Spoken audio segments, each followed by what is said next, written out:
Don José. Fernando, esa combinación de Katy con la pantalla azul, qué hermosa se ve, ¿no? Bueno, le voy a dar una noticia, que quizás, como estamos en el panorama nacional, usted sabe que hay una producción venezolano-panameña que se está realizando y se va a dar aquí en Panamá, y que se va a proyectar en Panamá y se va a producir para Netflix. ¿Ah? Todo lo que vemos Netflix. Bien. Se llama Aquí la Mi Soy Yo. Opa. Que tiene como artista principal, dice Katia Adrianita Prieto. Prieto. Pero tiene como estrellas, adivina quién, a Katy Dolande y a Lupe Castillero. Dos muchachas extraordinariamente talentosas y hermosas de este canal.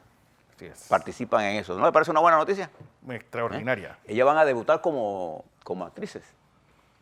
Además de ser presentadoras, con talento. La felicito, porque salí en Netflix. Salí en Netflix, doctor, ¿no le parece? Bueno, una producción venezolano-panameña que tenemos el privilegio de estar representado dignamente, con nuestra belleza que ustedes contemplan todos los días aquí y sus talentos. Bueno, esa es una noticia importante. La otra noticia que les quiero dar es que en la mañana de hoy, martes, a las 9 de la mañana, la organización del proceso electoral, Plagel, tiene una conferencia de prensa allá en el Tribunal Electoral en Ancón, en la que se van a discutir dos temas, fundamentalmente. Uno, la constitución de las mesas electorales, que es importante, y las juntas de escrutinios. De igual manera, se va a ver el estado en que se encuentran las papeletas, la impresión de papeletas, de manera que los partidos, los independientes y los medios de comunicación, para que le den la debida cobertura a esto que es importante en el proceso, digamos, mecánico y de organización. Ayer circuló unas aseveraciones falsas en el sentido de que no iba a haber copia de las actas para los que estaban en la mesa. Eso no es cierto. Cada original tiene varias copias y de las copias que quedan, todos los representantes de los partidos y de los candidatos independientes tendrán acceso al acta, que es la forma de usted de verificar que esa mesa en la que usted participó con sus representantes contaron los votos que son. No va a tener la oportunidad de reunirlas todas y sacar su conteo. El Tribunal Electoral aclaró ayer eso. Quiero decirle, Fernando, a usted que un hombre de la historia aquí yo recibo muchas, voy a tomar dos de estas, ¿no? Este libro se llama Resistencia, del doctor Carlos Cuesta, que tiene una dedicatoria, la voy a leer. Dice: para José Isabel Blandón padre, como muestra de mi amistad, como puedes ver, el pasado nos permite enfrentar mejor los retos del presente. Y es por eso que usted, Fernando, le presenta aquí, todos los días, parte de la historia, porque los pueblos que olvidan su historia tienen la mayor probabilidad de repetir sus propios errores. Este libro, Resistencia, que es la versión en novela de una obra de Cuesta que se llama Soldados Americanos en Chiriquí.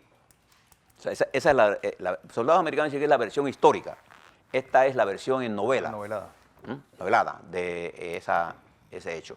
Dentro de esto también tengo que decirle, recibí esta carta, que me voy a tomar el momento, si me lo permite, Fernando, para leerla, por la importancia de los temas que están aquí, y porque además establece discrepancias con algunos puntos que yo he planteado que me parecen válidos de parte de este ingeniero José Blandón Castillo. Estimado y respetado ingeniero Blandón, disfruto mucho oyendo sus intervenciones en Next en horas de la mañana. No coincido totalmente con usted con algunos temas, pero en otros tiene usted un enfoque certero y es un placer escucharle. Acabo de oírle afirmar hoy que en Panamá no hay energía que se pueda generar a mejor precio que el que generan las plantas térmicas que utilizan LNG. Obviamente se refiere usted a la planta térmica que se ha construido en la isla Telfer, cerca de mi ciudad natal de Colón. Ingeniero Blandón, me permito disentir con usted respecto a la afirmación anterior. Las hidroeléctricas bien proyectadas en Panamá, y tengo estudiadas algunas, compiten muy favorablemente con la LNG, sin duda alguna, y puedo demostrarlo. Muchas hidroeléctricas han sido pésimamente proyectadas, y esto es una desgracia para el sector. no son competitivas a cualquier precio y esto es evitable totalmente y no tenía que haber ocurrido. Puedo afirmarle sin lugar a dudas, señor ingeniero, que las hidroeléctricas que falta por construir en Panamá, hay 6.000 megawatts ya detectadas, pueden competir favorablemente y con gran ventaja con el gas natural, no contaminan en absoluto y operan con energía renovable y soberana. Es más, el actual presidente de Panamá prohibió las hidroeléctricas precisamente para favorecer al LNG. Los motivos me los reservo, pero es un escándalo. Lo trágico de la situación en Panamá, expresado también anteriormente por usted en alguna ocasión, es que la planta GNE de Telfer no puede devolver lo adeudado al banco con su precio contractual actual. Y esto se sabe en Panamá. La generación de energía en Panamá presenta aspectos muy preocupantes para el país, es más, muy graves, comprenderá usted.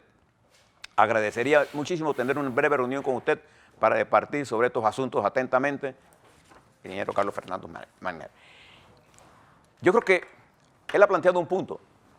Cuando yo me refiero a las hidroeléctricas, probablemente no fui claro y perdónenme si no me expliqué bien.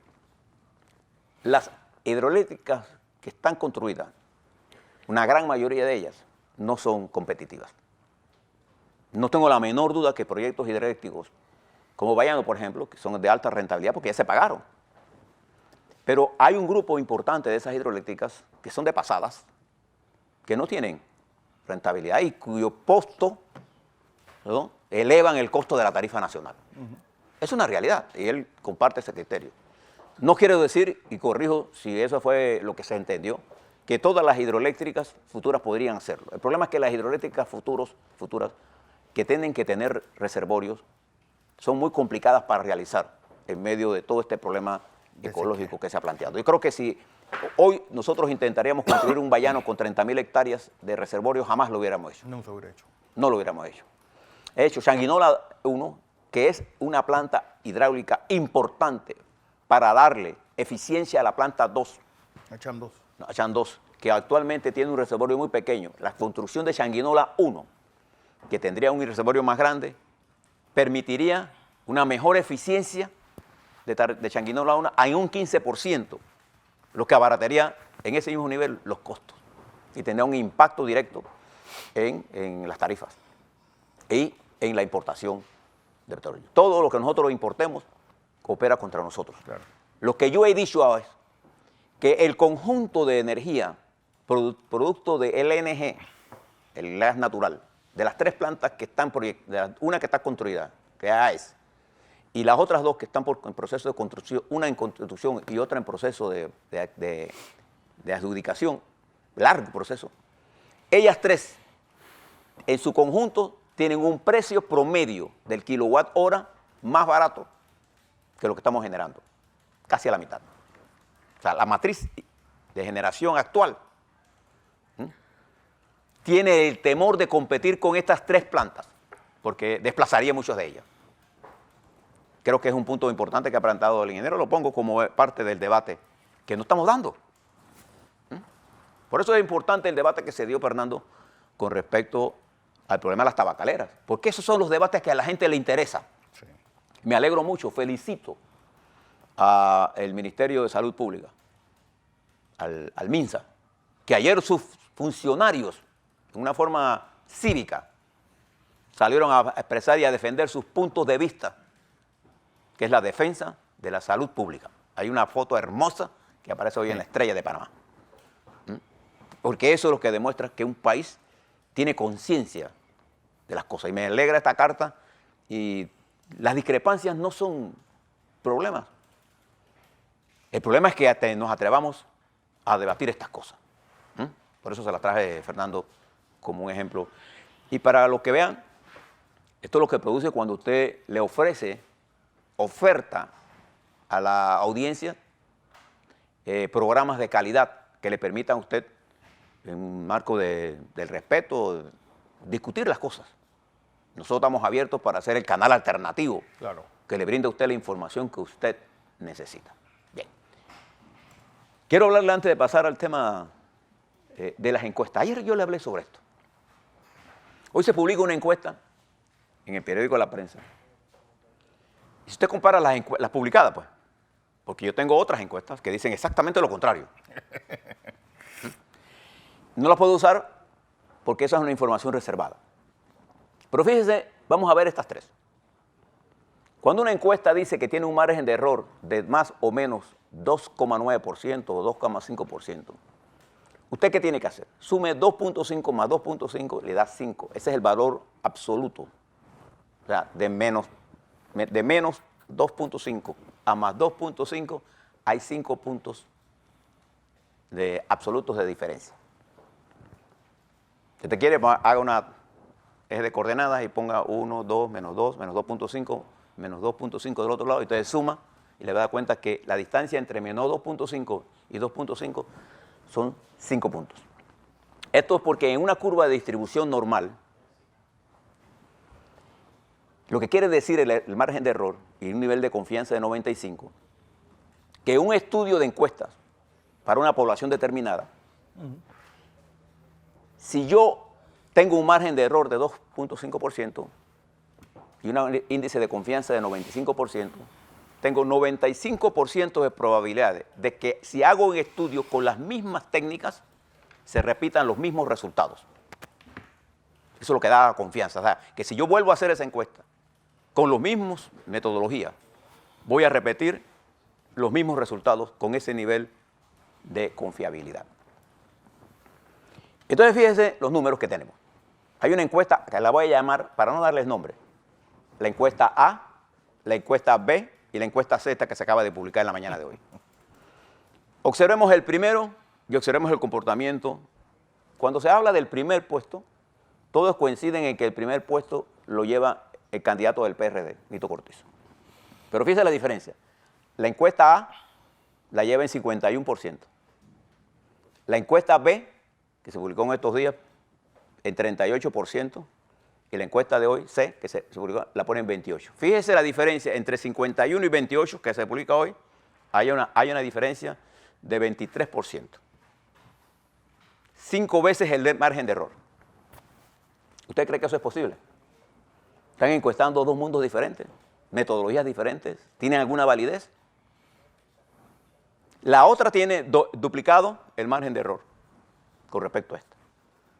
Pero lo curioso de esta es que esta última invierte en las posiciones. Entonces aparece alguien en tercera posición muy pegado, que si aplicas el margen de error contra Cortizo y a favor del que viene tercero, que es Lombana, serían entonces prácticamente una encuesta entre el margen de error favoreciendo a Nito Cortizo, pero con 15% de indecisos que dice esta encuesta. En la otra no hay indecisos. Para mí los indecisos en Panamá están por encima del 25 al 30%.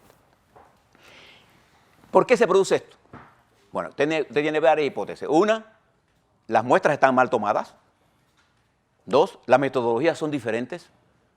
Tres, hay una intención de tenerlas así. Entonces, cuando tú tienes todo esto, porque difieren tanto, yo les recomiendo que la cogen y la tiran al tinaco. Porque hay una intención. La intención es controlarlo a usted. Ahora mire los hechos. ¿Cuáles son las campañas que están en el campo moviéndose? Voto por voto. De verdad, mírela. El PRD, con una estructura importantísima, caminando. El Partido Panameñista, que ha ganado 2 de las últimas elecciones, de las 5 últimas elecciones. Y el PRD que ha ganado 2 también. Cambio Democrático, que tiene 20 y pico de diputados. Y los independientes no tienen esa estructura. ¿Dónde aparecen los independientes? En las redes sociales. ¿Ellas votan? No. Entonces, la dinámica práctica está diciendo una cosa y las intenciones de otros tienen otra cosa. Para mí no es un secreto, por ejemplo, que hay intenciones desde el gobierno también de que esos sean los resultados. ¿Ves lo que estoy diciendo? Probablemente los resultados y el Tribunal Electoral, que incluso ha permitido los llamados, ¿cómo se llama? Votaciones... Simulacros de votaciones, comete un error, debiera pararlo, porque los simulacros de votaciones es un simulacro y un mecanismo de querer dominar la opinión pública con cosas que no son científicas. Los simulacros de votaciones no están en la ley electoral, son las encuestas y están reglamentadas. Entonces, ¿qué es lo que nosotros estamos viviendo? Desde que comenzó todo este proceso hemos estado sin encuestas y vamos a seguir sin encuestas. Que puede estar seguro que estos números tienen un solo importancia, que se acaban de publicar: hacerle daño a los candidatos para que no consigan financiamiento. Esa es su intención. Porque la mayoría de los que apuestan a ganadores que tienen dinero, apuestan para ver qué sacan. Entonces, con estos números, tu intención es hacerle daño a alguien. Vaya usted a saber. Esto pasó en la campaña pasada, ha pasado en todas las campañas. Y esto no es lo que sucedió. En la campaña pasada usted recuerda cómo estaba todo a esta altura. Los que estaban de último ganaron y los que estaban de primero perdieron. Entonces yo les recomiendo que no le presten mucha atención a esto, porque ahora lo que esto va a provocar es la proliferación de encuestas de todas clases. Ya hemos visto cuántos simulacros han tenido que salir las empresas a decir que no se han realizado, Fernando. ¿Por qué? Porque tienen una intención. Y usted va a ver ahora en las redes sociales todas clases de encuestas. Lo cierto es que los procesos electorales de esta naturaleza que estamos viendo en Panamá no se definen hasta que se hagan los últimos conteos, hasta que se hagan las elecciones. Punto. Entonces, como no tenemos encuestas, nadie puede verificar si esto es una tendencia, nadie sabe qué es esto. Lo que sí sabemos es que ya había desde hace 2 días, 3 días, gente anunciando que este era el resultado. Este era el resultado. Ya lo sabíamos. Entonces, en esto hay que ser cuidadoso. Esta encuesta que se publica hoy está hecha por un banco de teléfonos.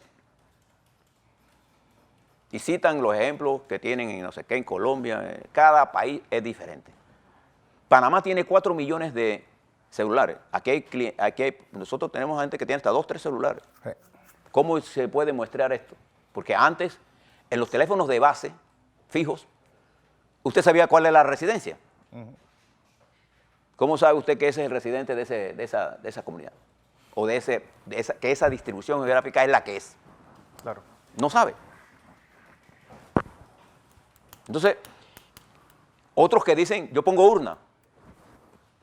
Eso es como, por ejemplo, que a una manzana usted le ponga mermelada para comerse. La manzana es manzana y punto. Entonces yo pienso que hay que ser muy cuidadoso con esto. Esto tiene una intención. Es producir en usted una manipulación. Usted vaya y vote por su candidato. De hecho, desde la campaña pasada hemos venido diciendo que la gente no vota por las encuestas. Si hubiera sido por las encuestas, los resultados de las elecciones pasadas hubieran sido otros. Mire las encuestas en Costa Rica, tenían exactamente cosas como esta. De los que estaban de último, quedó de primero o de segundo. Eso no tiene nada. Quítele el prejuicio y preste la atención. No puede ser que 3 encuestas midiendo la misma población tengan resultados tan dispares. Eso es un disparate. Pero bueno, otros dirán, la mía sí está bien, la tuya es la que está mal. Yo no voy a decir ni una ni la otra cosa. Lo que voy a decir es que yo la descarto las 3. O las 4, las 5. Ya yo me iría navegando mirando al cielo y al viento que sopla. ¿No le parece? Es mucho más prudente. Bien, dicho eso, ayer 2 candidatos presidenciales presentaron sus programas de gobierno. Por un lado, lo hizo el candidato del Partido Panameñista, José Isabel Blandón Figueroa, en Conato, en la Organización de los Trabajadores, presentó su proyecto de gobierno sobre varios ejes importantes. Uno, la reforma constitucional por la vía de una asamblea constituyente, tal como lo establece la Constitución de la República. Reformas estructurales y profundas en el área de educación, en el área del agro, en el empleo, en el turismo, y discutió con los trabajadores esas propuestas dirigidas a lo que él llama el cambio profundo. Una intervención entre trabajadores. Por otra parte, el candidato Nito Cortizo, ayer, en un acto bien organizado, presentó sus propuestas de gobierno. En esas propuestas de gobierno, el candidato Cortizo habló sobre la reforma constitucional como un tema importante y fundamental de su gestión si ganara la presidencia. La propuesta de Cortizo es una reforma constitucional por la vía de 2 periodos de la Asamblea próxima, que también está establecida en la Constitución Nacional. No llegó a plantear cuáles serían sus reformas, al contrario de Blandón, que sí habla de reformas en el órgano legislativo, en el órgano, en la forma de escoger los magistrados, en reducir poderes al presidente. La diferencia entre ambos creen que hay que hacer reformas constitucionales. La diferencia es que el candidato Cortizo la propone en una asamblea, en la próxima asamblea, no en esta, en la próxima asamblea, con 2 periodos diferentes. La Constitución lo establece también como una forma, y después un referendo, y el candidato Blandón que propone una reforma por la vía del referéndum constitucional, porque la asamblea no haría los cambios fundamentales. Esa es su teoría, esta es la teoría de él. Por su parte, el candidato Cortizo propone algo novedoso, la creación del Instituto de Planificación, que adscrito a la presidencia, como una intención de restablecer la planificación en el país. Es una propuesta. También propone la eliminación de AUSPA y la creación de un ministerio y la creación de un gabinete agropecuario y la creación de un gabinete de turismo, entendiendo que habrá un grupo de ministros. Siempre los gabinetes quedan reducidos después al ministro, porque no hay tiempo. Un ministro, usted no puede poner otros ministros a ver otras cosas. La vida práctica del gobierno va consumiendo los ministerios. Lo que debe tener el Ejecutivo está formada por el ministro y el presidente. O sea, el Ejecutivo de Salud lo compone el ministro de Salud y el presidente. Cuando usted pone otros ministros, lo que hace es reducir la capacidad de toma de decisiones. Porque nadie tiene mejor técnicos que Salud para ver lo de salud. El problema que ha pasado en Panamá durante las últimas administraciones es que los asesores médicos del presidente de turno creen que son los se llevan al Ministerio de Salud para la presidencia. Y desde la presidencia toman decisiones en salud sin consultar a los técnicos de salud, que son los que saben de esto. Esto ha pasado durante los últimos 10 años. Y fue muy común en la administración Martinelli, decisiones que se tomaban en la presidencia y en el gobierno del presidente. No solamente se creó un ministro, se creó un ministro consejero, que el ministro realmente debió ser Temidía. Sí. Pero por razones de salud, incluso que entiendo, y se nombró. Entonces quedó una especie de... Y la mayoría de las decisiones se toman en la presidencia porque los presidentes que creen que todo lo saben, ¿no es así? No lo saben. Centran toda la información en la presidencia y entonces se convierte en el presidente el ministro de salud, el ministro... Entonces no tiene ministros, tiene secretarios. Exacto. Entonces, también Torrijos plantea... Cortizo plantea cambios importantes en algunas áreas, en salud, en educación también plantea la necesidad de que el gobierno no esté en manos ni a los intereses de las clases poderosas. ¿Por qué usted se ríe? Ellos son rehenes de estas clases, todos los candidatos son rehenes de estas El problema ahora mismo es cómo hacer eso con el actual régimen judicial que tenemos. Sí. Porque precisamente estas propuestas de los candidatos se presentaron, tanto la de Blandón Figueroa ayer como la de Cortizo ayer, y seguirán en el debate. Porque como la campaña se acortó tan violentamente, ¿sí? Fíjense que es casi prácticamente al mes de la campaña, casi nada queda un mes para discutir esto, estos temas no van a entrar al debate con fuerza. Entró salud por el disparate que hizo Cristiano Adames. Y introdujo un debate importante. Ojalá, y ahora aspiro a lo siguiente, estas 2 propuestas se presentaron ayer, ya Ana Matilde había hecho lo propio, y Saúl Méndez ha hecho también unas propuestas sobre su programa de gobierno, pero la campaña va a girar en torno ahora a quién maneja las redes sociales. Hay gente que se cree que las redes sociales votan. ¿Tendrán influencia? Sí. ¿Tendrán influencia en los jóvenes? Sí. ¿Cuánta influencia tienen? No sabemos. Lo que sí sabemos es que la forma de votar del panameño sigue siendo la misma. Y que aquellos que tengan la mayor capacidad de organización territorial, y alguien dice, no, que los panameños no votan por... la política es local y la política panameña es territorial, es cuerpo a cuerpo. Y esas estructuras que se están moviendo, mírelo usted en el campo, Fernando, ¿no sé? Aquí los tres partidos grandes tienen la mejor estructura, y en este orden, PRD, panameñismo y Cambio Democrático. Ese es el orden. Si eso mueve los votos, ya veremos. Hay incentivos de movimiento de votos que no están reflejados en estas encuestas. Bien, pero hay un tema importante que va a ser parte del debate nacional. Es el tema del agua. Y yo quiero diferenciar. Siempre que llegamos a esta parte, y le habla alguien que ha hecho estudios en riegos en Panamá. A mí me tocó trabajar en el proyecto de riego del proyecto de riego del río La Villa.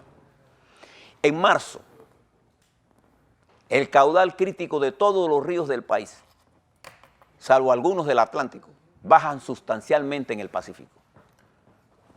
Este es el mes, este es el periodo en que el caudal crítico de nuestros ríos se encuentra en su más bajo nivel. De prolongarse la sequía, ¿no así? Tendremos un caudal más bajo. Esto no es nuevo. Eso es la historia desde hace decenas de años. ¿Qué es lo nuevo? Que el asentamiento poblacional en el área de la Chorrera Arraiján, Panamá, ha puesto más población. Ayer leía, por ejemplo, Fernando, una estadística en España. El 77% de la población española habita en 9 provincias, que son en 9 regiones, 9 ciudades. El 77. Sí, Andalucía, Comunidad de Madrid, Cataluña, País Vasco. Y el resto 23%. vive peor que nunca. Porque como eso se concentra ahí, se concentra el ingreso, se concentra. Bueno, acá el consumo de agua del área de Chorrera Arraiján, que tiene la misma suministro y que una fuente fundamental es la cuenca del río Chagres, ¿no es así? Ha afectado el canal porque hemos aumentado el consumo y tenemos un desperdicio de agua. Nosotros seguimos sin conciencia de agua. Y siempre en este periodo, siempre, la mayoría de las plantas hoy, la mayoría, está a su máximo nivel, pero va a ir bajando. Ya hay plantas que están produciendo agua casi al 60%. Entonces usted tiene que tener conciencia y en vez de estar regando paja, la paja, el jardín, tenga la conciencia de que cada vez que usted está regando eso, lo que está quedándose sin agua. Entonces, nosotros necesitamos tener una política para meterle más agua a la cuenca del canal, de manera que tanto los lagos de Gatún como de los de Madén tengan suficiente agua reservada, porque terminamos en diciembre con muy buena agua, pero diciembre, en la cuenca del canal, dejó de llover de diciembre. 90% menos agua que la historia registrada. Claro, a estas alturas ya llevamos 5 meses sin agua en la cuenca hidrográfica. Caído un par de aguaceritos por ahí, sí, pendejo, pero eso no resuelve el problema. En el área del interior, los ríos se están secando. Eso es lo que vemos todos los años. Entonces, repetir que esto... No, lo que ha hecho diferente es que, como nos concentramos periódicamente en el tema, cuando llueve no hablamos de eso. No. Cuando llueve nos olvidamos de la necesidad de hacer regadíos. Cuando llueve, ¿por qué no tenemos una política de conservación del agua, ni de cómo manejar y administrar mejor el agua que disponemos, que tenemos suficiente agua? Lo que no tenemos es una política clara para manejar el agua. Y estos son los temas que deben estar debatiéndose. Para estos temas necesitamos consenso nacional. Nosotros necesitamos consenso nacional para varios temas. Fernando, termino aquí. Gane quien gane las elecciones del 5 de mayo. Necesitamos un consenso para definir el problema de la caja de seguro social. Un consenso para determinar nuestra política de educación, de salud. Un consenso para determinar nuestra política eléctrica, de dotación eléctrica y de todo lo que se tiene que ver con el tema de energía, para reducir los costos sustanciales. Un consenso para eliminar los subsidios que solo hacen hacer permanente la pobreza. Esos 5 conceptos. Y un consenso para transformar el Estado, la Constitución, la Carta Máxima. Eso es lo que necesitamos. para hacer eso. Eso no es la tarea de un partido, esa es la tarea de una nación. Entonces, me preocupa que en las últimas 4 semanas y media de campaña, la ambición de poder nos lleve a tal nivel de confrontación que rompa la posibilidad del consenso. Y entonces, independientemente del deseo de los candidatos, el poder económico hegemónico se imponga. Porque lo que pasó con la ley de salud es simplemente un aldabonazo. Las tabacaleras, aprovechándose de la coyuntura, intentaron meter sus garras y fracasaron rotundamente porque le salimos al paso. Pero todavía no hemos roto el sistema. Estas provocaciones que estamos mirando y este elevamiento de la confrontación, lo que hace es eliminar la posibilidad de entendimiento. Mírelo en su casa. Cuando usted hiere a su esposa con palabras duras, o su esposa lo hiere a usted, usted rompe la posibilidad de acuerdo. Uno en la casa está permanentemente negociando. Todo se negocia. Sí, cuando hago negocio me quiero decir, se llega a acuerdo, cómo maltratar a los muchachos, etc. Pero cuando se rompe el diálogo por falta de capacidad de discusión, la mayoría de los matrimonios se rompen por la capacidad de comunicación. Entonces, cuando lo que estamos haciendo, propiciando nosotros, artificialmente creando números que no existen, es provocando una situación que no existe. ¿Qué pasa si los números cambian y al final resulta que otro gana? ¿Qué vamos a cantar? Fraude. Entonces hay gente, tanto en el gobierno, tanto en el presidente, como en el poder económico, intentando controlar la elección.